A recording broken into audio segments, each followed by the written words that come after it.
It's the 5th of the 8th, 2024, and in the weird and wacky world that is the F1 news cycle, there is a plethora to which we need to speak. First and foremost, we've got to talk about Doohan versus Mick Schumacher in the battle for the remaining Alpine seat F1 2025. Oh, the humanity. We've got to talk about Andrea Stella too, because he's talking some stuff about the battle between McLaren and Red Bull. So too is Pierre Vacher, expressing disappointment in the car and speaking to the law of diminishing returns as we reach the latter stages of this, the 2021 rule or 2022 even rule and reg set. Oh, the humanity. It's getting techie out here in the weird and wacky world of F1. Let's talk about Alpine first and foremost, because Michael Schumacher and Jack Doohan have been testing. Remember, lest we forget, that Mick Schumacher came tainted. Again, Michael Schumacher's son, of course, but that name and nepotism often came before his reputation. You remember him crashing very famously at Monaco. His stint at Haas wasn't filled with glory, was it? However, he's still Michael Schumacher's son. Keep fighting, Michael. And you will know that comes with a sense of romanticism, especially when you throw one Fabio Briatore, his hat, into the arena. Now he's the executive advisor / executive director at Alpine, sent there to get that team to a point where they are KKR ready, indeed ready to be bought out, as at August of 2024. One might argue that they aren't valued at the 1.2 USD valuation that they should be. Fabio Briatore has been brought in indeed to get them to that valuation. What does that mean that he needs to do? Well, Carlos Sainz would have been nice. He tried to bait Carlos Sainz by saying that Alpine had an engine deal with Mercedes, which they did not. Carlos Sainz saw through that, of course, and ended up joining Williams. So that leaves then Pierre Gasly by himself on his wads. Who will join him? Well, Alpine have looked internally, haven't they? Because Doohan and Mick Schumacher were testing recently, and the outcomes from that test have raised some eyebrows. F1 Oversteer reports that the recent test, it was reported that Doohan was fastest of the pair, being faster than Mick Schumacher. Oh, the humanity. Mick Schumacher not quicker than Jack Doohan. That is bonkers. Fabio Briatore continues. F1 Oversteer decides, but in the end, Alpine also has a say. There was this test and there was a bit of communication to say Jack Doohan was supposedly faster, but the information looks different, says this F1 journalist. He was faster. Doohan was faster over one lap, but also drove in the morning when the track was faster. So they're not comparing apples with apples, are they then? Typical Alpine settings. Mick was much better over the long runs, so it could probably be Mick Schumacher. Maybe they'll come up with an idea, as was the case at Red Bull, to let two drivers share. Oh, the humanity.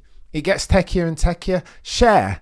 What dual roles between Doohan, Mick Doohan's son, and Mick Schumacher, Michael Schumacher's son. This just gets too chaotic. The sons of former champions in motorsport set to share the role at Alpine. I'm not sure this is smart, but again, this would be the latest in a long line of gaffes of the Alpine team, right? Engine manufacturing, are they in, are they out? All of the intellectual property / key men that they've let go, being Otmar Safnauer, Fernando Panalonso, Oscar Jack Piastri et al. Latest in the long line of gaffes from Alpine. At this point, they just need to sell up, right? But again, they can't sell at this stage of their incompetence. And that's why Fabio has been brought in to increase their valuation from circa hundreds of millions, anywhere between 6 and 7, depending on who you'd speak to 1.2 billion. This then, as far as decisions going forward, is absolutely important. Oh, and by the way, Maximilian Verstappen has done some talking. He's talked about the deficiencies, the ineptitudes, the multitude of them as far as their car going forward. He said again about the curbing that they're struggling. He's also said that it will be between now and the end of the season damage limitation as far as the constructors and the drivers. That's how he's been conducting himself, and that makes sense. They've lost pace. No longer is the RB20 the most dominant machine on the grid as at August of 2024, and that makes a difference. As far as the constructors, which is probably most important, most pertinent, no longer are Red Bull the favourites as far as the odds makers in the Constructors' Championship. And this is chaotic. McLaren, the odds makers give McLaren a 60% chance if you were to simulate for the Constructors' Championship under these circumstances 100 times. Red Bull only have 43%. That makes McLaren an odds-on favourite to claim the Constructors.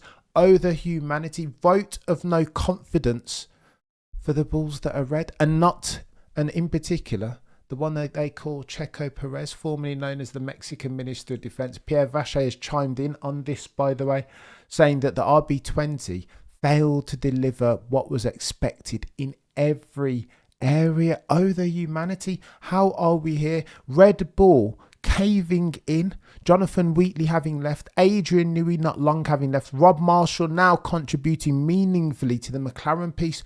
What is going on?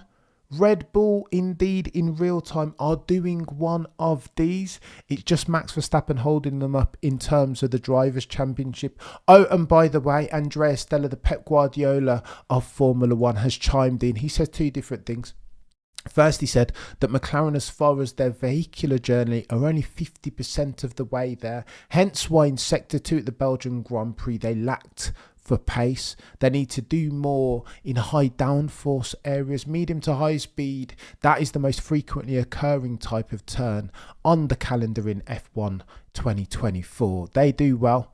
But slower hairpin turns, please see a Raskas, please see a Sector 2, they are going to struggle. And Andrea Stella said that he's looking to fix for that. He's also chimed in and said that they need to do a couple more things as far as setting up the parameters that yield success. Here's what Andrea Stella has to say. Most recently extended even as far as his contract at McLaren. He said, we say at McLaren internally, what's important is that we keep building and building. Sometimes when you have a tree falling, as they did most recently as far as their team orders with Lando and Norris, even if it's loud, actually what's important is to think about the forest growing, which is silent. And sometimes the tree falling gives you so much information to help the forest grow.